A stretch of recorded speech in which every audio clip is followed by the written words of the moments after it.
नमस्कार, हिमाचल बुलेटिन में आपका स्वागत है। पेश है आज के समाचार।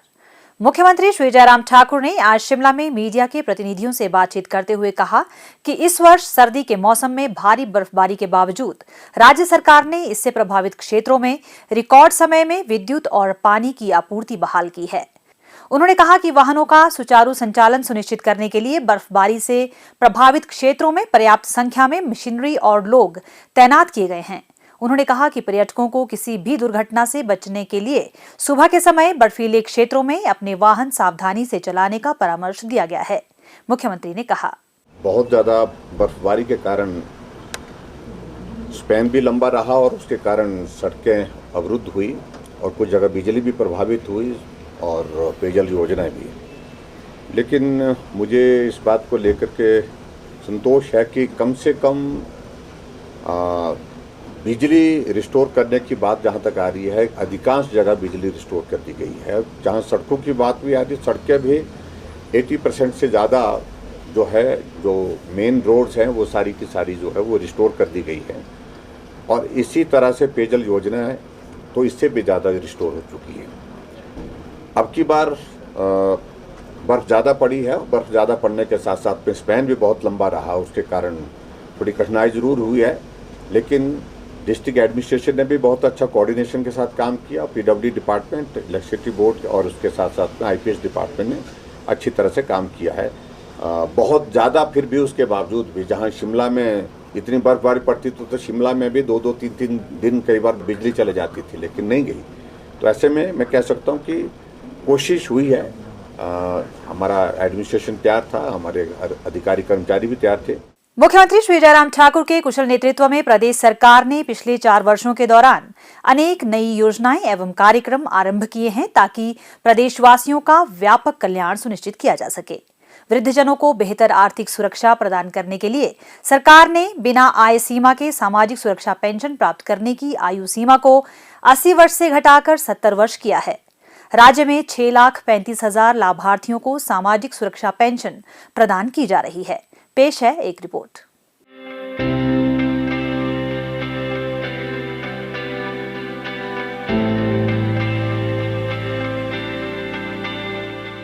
मुख्यमंत्री जयराम ठाकुर इस बात को अच्छी तरह से समझते हैं कि बुजुर्गों के कारण ही हमारा अस्तित्व है, इसलिए वह इनके मान सम्मान का पूरा ख्याल रख रहे हैं। तभी तो उन्होंने मुख्यमंत्री बनने पर पहला फैसला बुजुर्गों के हित में लिया। इसमें उन्होंने सामाजिक सुरक्षा पेंशन की पात्रता की आयु 80 वर्ष से घटाकर 70 वर्ष कर दी। इसमें आय की कोई सीमा नहीं रखी गई। हिमाचल की करीब 90% आबादी गांव में रहती है। गांव में पले बड़े जयराम ठाकुर यह भली भांति समझते थे कि वृद्धा पेंशन के रूप में 750 रुपए की रकम गुजर बसर के लिए पर्याप्त नहीं है। इसलिए उन्होंने पेंशन की राशि को 2 गुना बढ़ाकर 1500 रुपए कर दिया। वित्त वर्ष 2017-18 में राज्य में 4,13,000 बुजुर्ग, विधवा, परित्यक्त, बेसहारा महिलाएं, दिव्यांगजन, ट्रांसजेंडर व कुष्ठ रोगी सामाजिक सुरक्षा पेंशन प्राप्त कर रहे थे। तब इस योजना में सालाना 410 करोड़ रुपए व्यय किए जा रहे थे। वर्ष 2021-22 में लाभार्थियों की संख्या बढ़कर 6,35,000 हो गई, जिससे सरकार का खर्च बढ़कर 929 करोड़ रुपए हो गया। इस साल इस मद में 1,037.72 करोड़ रुपए का प्रावधान किया गया है। पिछले 4 साल में 2,22,000 नए लोगों को पेंशन मंजूर की गई। वर्ष 2021-22 के बजट में स्वर्ण जयंती नारी संबल योजना पेश की गई थी। इसके तहत 65 से 69 वर्ष की आयु वर्ग की महिलाओं को बिना किसी आय सीमा के सामाजिक सुरक्षा के दायरे में लाने का निर्णय लिया गया था।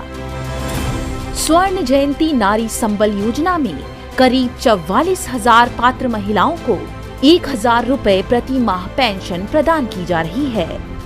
इस मद में 55 करोड़ रुपए व्यय किए जा रहे हैं।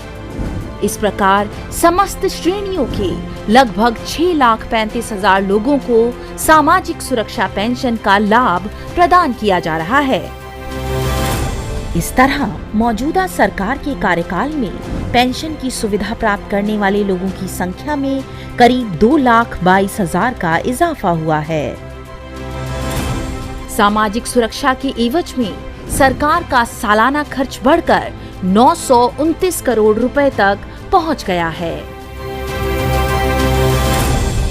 हिमाचल सरकार, बुजुर्गों का बढ़ा सम्मान। राज्य सरकार ने वर्ष 2022-23 के लिए राज्य बजट तैयार करने की प्रक्रिया आरंभ कर दी है। बजट को और अधिक लोक केंद्रित बनाने के उद्देश्य से इसमें समाज के विभिन्न हितधारकों की सहभागिता तथा विचारों का समावेश आवश्यक है। इसीलिए सरकार ने आम जनता, उद्योगों, व्यापारिक तथा कृषक संगठनों से बजट के लिए सुझाव आमंत्रित किए हैं। बजट के लिए सुझाव 15 फरवरी 2022 तक budgetidea.hp@gmail.com पर ईमेल किए जा सकते हैं। इन्हें पत्र के माध्यम से अतिरिक्त मुख्य सचिव वित्त के कार्यालय को भी भेजा जा सकता है। बजट के लिए सुझाव राजस्व प्राप्ति में वृद्धि, व्यय नियंत्रण तथा अन्य संबद्ध मामलों पर दिए जा सकते हैं। इससे बजट निर्माण में पारदर्शिता, खुलापन, प्रतिक्रियात्मक तथा सहभागी दृष्टिकोण को बढ़ावा मिलेगा। स्वास्थ्य एवं परिवार कल्याण विभाग द्वारा दोपहर 2 बजे जारी बुलेटिन के अनुसार प्रदेश में कोरोना संक्रमण की जांच के लिए आज 423 लोगों के सैंपल लिए गए, जिनमें से 19 लोगों की रिपोर्ट नेगेटिव पाई गई है, जबकि 398 लोगों की रिपोर्ट आना बाकी है। अभी तक 43,48,060 लोगों की जांच की जा चुकी है, जिनमें से 40,71,114 सैंपल की जांच नेगेटिव पाई गई है। प्रदेश में कुल 2,76,544 लोगों में कोरोना वायरस के संक्रमण की पुष्टि हुई है, जिनमें से 2,67,646 लोग इस बीमारी से ठीक हो चुके हैं और 4,848 व्यक्ति उपचाराधीन है। इस अंक में इतना ही। कल फिर होगी मुलाकात। दीजिए इजाजत।